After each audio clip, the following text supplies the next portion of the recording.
Hi guys, आप लोग कैसे हैं। मैं मोहम्मद मिकाइल अंसारी और आप लोगों का मेरे इस यूट्यूब चैनल स्टडी मित्र मिकाइल में वेलकम है। दोस्तों, जैसा कि हम लोगों ने शुरू किए हैं how to translate into English, जो कि आरपी सिन्हा के द्वारा लिखा गया है दोस्तों, और यह हमें हिंदी से इंग्लिश में ट्रांसलेट करने के लिए सिखाती है। और दोस्तों, जो अभी हमारा आज का चैप्टर है वो 9 चैप्टर है, और दोस्तों जो टॉपिक है वो है यूसेज ऑफ देयर, यानी कि हम लोग आज देयर के बारे में पढ़ेंगे दोस्तों। और जैसा कि आप पहले से समझ चुके हैं दोस्तों कि इस बुक का पैटर्न होता है, सबसे पहले हिंदी वाक्य देते हैं, उसके बाद उससे रिलेटेड स्ट्रक्चर, और उस स्ट्रक्चर के बाद दोस्तों इस हिंदी वाक्य को उस स्ट्रक्चर के अकॉर्डिंग ट्रांसलेट करके बताते हैं। और दोस्तों उसके बाद कुछ एग्जाम्पल्स भी देते हैं और एक्सरसाइज देते हैं हिंदी से ट्रांसलेट करने आपके लिए, ताकि आपका प्रैक्टिस हो सके। अगर आप दोस्तों इस बुक को अच्छे से समझ के बना लेते हैं, पूरे बुक को कंप्लीट कर लेते हैं, तो नो डाउट कि आपका इंग्लिश लैंग्वेज ज़रूर इम्प्रूव होगा और इसमें आपकी समझ बढ़ेगी। और दोस्तों इस स्ट्रक्चर को समझाने के साथ साथ हम दोस्तों इसमें जो भी एक्स्ट्रा कंसेप्ट्स यूज़ होता है उसे भी आपके साथ एक्सप्लेन करते हैं, ताकि आपके लिए और आसानी हो जाए और आप इजीली इस बुक को अच्छे से समझ सके, बना सके और सीख सके दोस्तों। तो आइए चलते हैं दोस्तों। तो यह स्ट्रक्चर 1 है और इसमें दोस्तों देयर का ही यूज़ है, और अगर इसे अच्छे से पढ़ लेते हैं, आज थोड़ी देर समझ लेते हैं दोस्तों, तो आपको देयर से रिलेटेड कोई भी कंफ्यूजन नहीं रहेगा दोस्तों। बस थोड़ी देर आपको देखना पड़ेगा, आपको बीच में यह वीडियो नहीं छोड़ना पड़ेगा दोस्तों। और हाँ दोस्तों, अगर इस चैनल पे नए हैं और इस वीडियो को पहली बार देख रहे हैं दोस्तों, तो इस वीडियो को लाइक के साथ साथ इस चैनल को ज़रूर सब्सक्राइब करें दोस्तों। और आपका लाइक करना और सब्सक्राइब करना मेरे लिए बहुत बड़ी बात हो जाती है दोस्तों। तो आइए देखते हैं कि हम लोग कैसे सीखेंगे देयर का यूज़, और बिना भूले इसे कैसे हम लोग याद रख सकेंगे। तो दोस्तों जैसे कि सबसे पहले हिंदी वाक्य देते हैं उसे हम लोग देखते हैं, और जो भी इसमें हिंदी वाक्य या स्टेटमेंट्स यूज किया गया है दोस्तों, हमारे जनरल लाइफ में यूज़ होने वाले ही सेंटेंस को यूज़ किया गया है, ताकि आप भी अपने जनरल लाइफ में यूज़ कर सकते हैं। तो आइए दोस्तों, पहला सबसे क्या है, उनके जेब में कलम है, ठीक, टेबल पर किताबें हैं, और इस कुएं में मेढक हैं, यहाँ एक फुलवाड़ी है। तो इस तरह से दोस्तों लास्ट, जैसे ये प्रेजेंट की बात कर रहा है, वर्तमान की बात कर रहा है, तो यहाँ पर दोस्तों उसी से रिलेटेड पहले स्ट्रक्चर को समझने की कोशिश करेंगे। तो जैसा कि हम लोग जानते हैं, किसी भी इंग्लिश स्ट्रक्चर या सेंटेंस का पहला हम लोग सब्जेक्ट खोजने की कोशिश करते हैं, और दोस्तों यहाँ से यहाँ तक सभी को हम लोग एक्सप्लेन करेंगे और सीखेंगे, तो हमारा देयर का सभी यूजेज कंप्लीट समझ में आ जाएगा दोस्तों। तो सबसे पहले हम लोग यहाँ पर देयर को यूज़ करते हैं दोस्तों। क्यों करते हैं वो थोड़ी देर में समझ में आ जाएगा दोस्तों।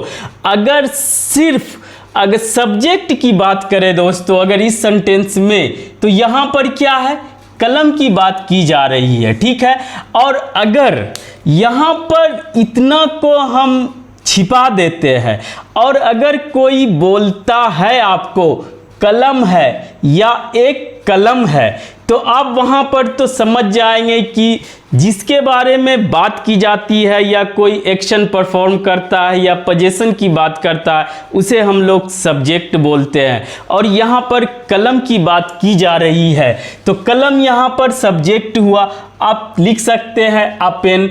अब पेन के बाद दोस्तों सब्जेक्ट के बाद हमारा इंग्लिश में वर्ब आता है।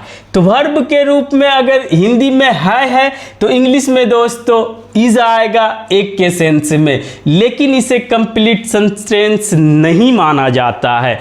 और यहीं पर दोस्तों जो सब्जेक्ट होता है उसको इंट्रोड्यूस करने के लिए देयर का यूज किया जाता है एज अ डमी सब्जेक्ट, यानी कि एक ऐसा सब्जेक्ट जिसका कि कोई भी मीनिंग नहीं होता है लेकिन उसका यूज करना मस्ट हो जाता है। तो यहाँ पर दोस्तों देयर एक सपोर्टिंग रोल में आता है, जो कि फर्स्ट उसी से शुरू करते हैं और उसका कोई मीनिंग नहीं होता, इसे डमी सब्जेक्ट बोलते हैं, या दोस्तों इसे इंट्रोडक्टरी सब्जेक्ट भी बोलते हैं। यानी कि ये मेन सब्जेक्ट का इंट्रोड्यूस कराता है और इसका कोई भी अपना मीनिंग नहीं होता है। क्लियर दोस्तों देयर? अभी यहाँ तक में सभी बातें, सभी कंसेप्ट्स क्लियर हो जाएगी दोस्तों। आइए अब दूसरा जो हमारा मेन सब्जेक्ट है, जैसे यहाँ पर कलम है, तो वो सब्जेक्ट दोस्तों इस वर्ब के बाद आता है। और यहाँ पर अगर प्रेजेंट की बात करें तो अगर एक की बात करता है तो इज आएगा, अगर एक से ज़्यादा की बात करता है तो आर आएगा दोस्तों। और प्रेजेंट में हाय के लिए इज या आर यूज करते हैं और एम यूज करते हैं, जो कि सिर्फ और सिर्फ आई के साथ आता है, इसीलिए यहाँ पर उसका गुंजाइश नहीं है दोस्तों।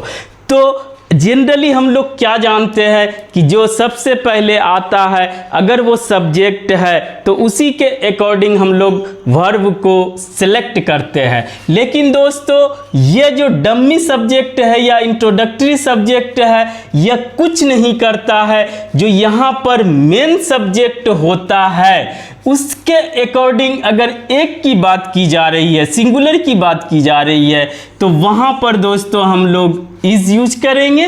और अगर एक से ज़्यादा प्लूरल की बात की जा रही है तो वहाँ पर हम लोग आर की बात करेंगे। यानी कि इस सब्जेक्ट के अकॉर्डिंग हम लोग वर्ब को चेंज करेंगे। पास्ट में वाज या वर, और फ्यूचर में शैल बी, विल बी, वो दोनों चलता है दोस्तों। अब आइए कि सब्जेक्ट आप जानते हैं कि नाउन भी हो सकता है, प्रोनाउन भी हो सकता है, या नाउन या प्रोनाउन के जैसा काम करने वाला। और दोस्तों ये है हमारा इनडेफिनिट, और यही कंसेप्ट है कि देयर का यूज वहीं पर किया जाता है जब सब्जेक्ट हमारा इनडेफिनिट हो, यानी कि अनिश्चित हो। अगर निश्चित हो जाता है तो फिर उसे मेन सब्जेक्ट के रूप में यूज कर लिया जाता है, वहां पर इस देयर का कोई एग्जिस्टेंस नहीं आता है। क्लियर? और जब हमारा सब्जेक्ट इनडेफिनिट हो यानी अनिश्चित हो तो वहां पर दोस्तों हम लोग देयर को लेके आगे बढ़ते हैं। या दोस्तों सिर्फ इतना ही कहा जाता हो, या मेढक है, या किताबें हैं, या फुलवाड़ी है, तो इतना में, या दोस्तों आप पहले भी पढ़े होंगे एक राजा था, तो अ किंग वाज, ये एग्जिस्टेंस नहीं होता है और ये ग्रामेटिकली भी रॉन्ग है। इसीलिए यही सब सेंटेंस के लिए हमारा देयर को इंट्रोड्यूस किया गया है, और आगे समझ में आ जाएगा दोस्तों। तो यहाँ तक के लिए अब आइए दोस्तों, तो ये जो हमारा यहाँ तक में बताने का काम करता है, तो ये टोटल दोस्तों हमारा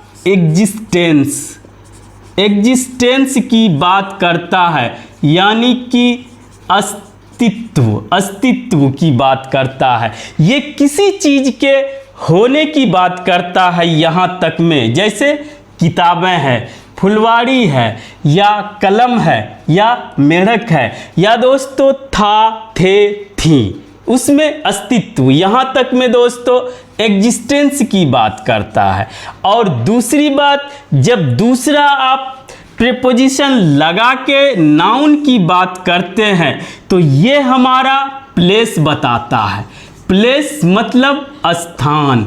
तो यहाँ पर क्या हुआ दोस्तों, अगर देयर का आपको यूज करना है तो वो आप इसे डिफाइन कर सकते हैं कि किसी भी इंडेफिनिट नाउन या प्रोनाउन, चाहे वो पर्सन हो, थिंग हो, उसके अस्तित्व, एग्जिस्टेंस और प्लेस को बताने के लिए देयर को एज अ सब्जेक्ट यूज किया जाता है और इसका अपना कोई मीनिंग नहीं होता है। क्लियर दोस्तों, देयर क्यों यूज किया जाता है, किसी के एग्जिस्टेंस के लिए और उसका स्थान बताने के लिए। क्लियर। अब आइए दोस्तों इसे बना के देखते हैं। उनके जेब में कलम है, तो वहां पर दोस्तों क्या होगा, उनके जेब में कलम है, तो सबसे पहले यहां से जो भी प्रीपोजिशन आता है उसके पहले आप बनाए जो कि सिर्फ और सिर्फ एग्जिस्टेंस बताएगा। तो ये कलम है, अगर आप बनाते तो क्या बनाते, अ पेन इज, जो कि सही नहीं है, और उसी को सही करने के लिए, प्रॉपर करने के लिए यहां पर बनाया गया देयर इज अ पेन। एक का सेंस है ये, इसीलिए दोस्तों यहां पर प्रेजेंट में इज का यूज किया गया। और दोस्तों यह पेन कहां है, जो कि प्लेस बताएगा, तो दोस्तों इन हिज पॉकेट, उनके पॉकेट में। तो पूरा कंप्लीट क्या हुआ, उनके जेब में कलम है, there is a pen in his pocket. और यहाँ पर दोस्तों हिंदी में एक रह भी सकता है, नहीं भी रह सकता है, लेकिन अगर एक का सेंस देता है तो इंग्लिश में आपको ए या एन को यूज करना पड़ेगा। क्लियर। अब दोस्तों अगर प्रेजेंट में ही एक का सेंस दे रहा हो तो आप दुनिया का कोई भी सेंटेंस बना सकते हैं। There is a pen in his pocket, her pocket, there, जहां चाहे आप बना सकते हैं दोस्तों।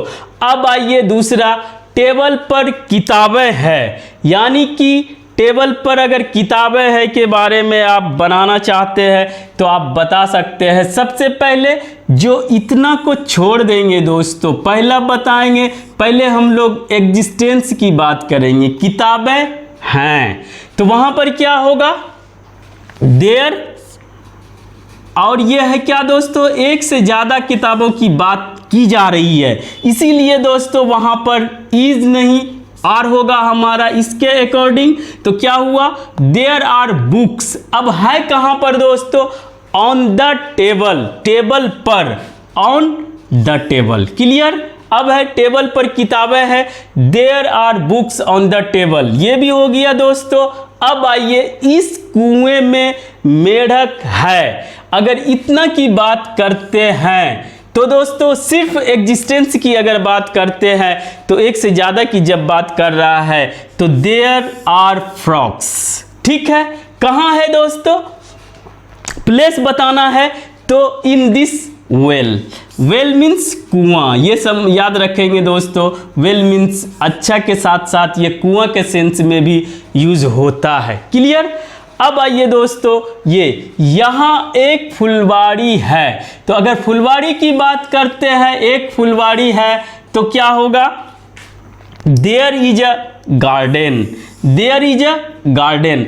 और दोस्तों हमारा हेयर, यहाँ का दोस्तों हेयर, हेयर यूज कर लेंगे।